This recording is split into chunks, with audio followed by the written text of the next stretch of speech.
एक बार एक कथा आती है कि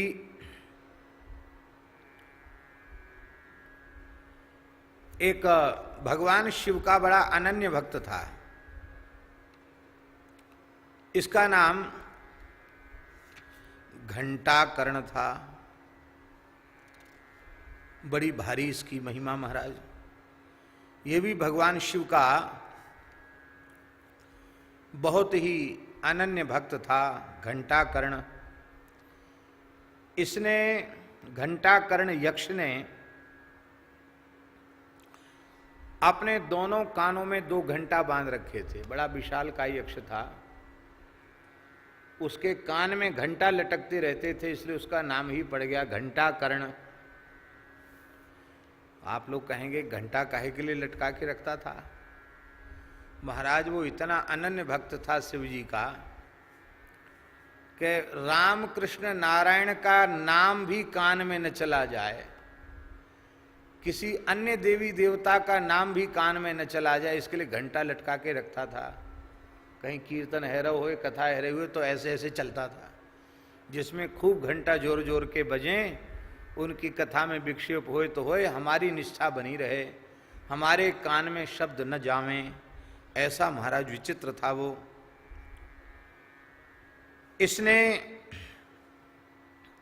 भगवान शिव की उपासना की और भगवान शिव की इसकी अनन्य भक्ति पर रीझ गए।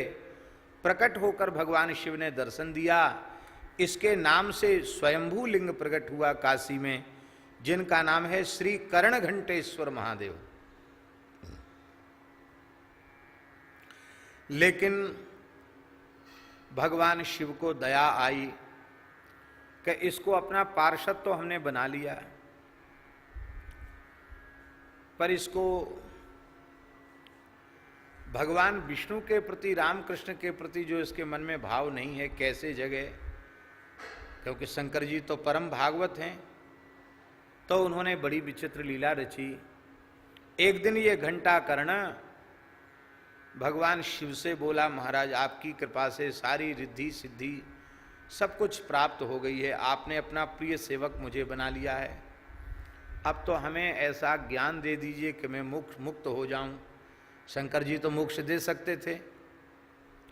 अरे काशी में मोक्ष सबको देते ही हैं, तो जब सबको देते तो अपने सेवक को मोक्ष नहीं दे सकते थे?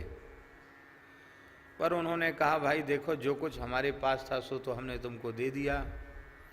अब मोक्ष तो तुमको नारायण भगवान के पास ही मिलेगा, क्योंकि मेरी भक्ति करने वाला यदि भगवान नारायण का विरोधी है तो उसे नरक जाना पड़ेगा। हाँ, उसका मोक्ष नहीं होगा। और नारायण का भक्त, रामकृष्ण का भक्त यदि मेरा विरोधी है तो भी उसे नरक में जाना पड़ेगा, उसका कल्याण नहीं होता। इसलिए तुम अपने दुराग्रह को छोड़ो, भगवान नारायण के पास जाकर याचना करो। तब ये घंटाकर्ण काशी से बद्री नारायण गया और बद्रीनाथ मंदिर के परिसर में ही घंटाकर्ण देवता मंदिर में ही विराजमान है, मंदिर परिसर में ही विराजमान है। नारायण भगवान की स्तुति की।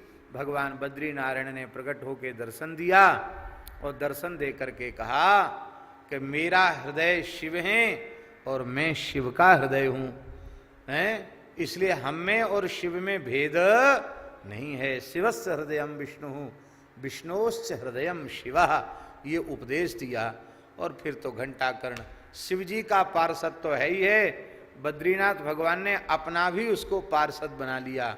तुम यहाँ के क्षेत्रपाल हुए। तो घंटाकर्ण उत्तराखंड का देवता है और बद्रीनाथ भगवान का नित्य चरणामृत प्रसाद पहले उसी को मिलता है। इतना भाग्यशाली है। तो ये भी पुराणों में कथा आती है। अब कितनी बढ़िया कथा है कि इसमें शिव विष्णु शैव वैष्णव विद्रोह, वो विद्रोह ही समाप्त हो जाता है।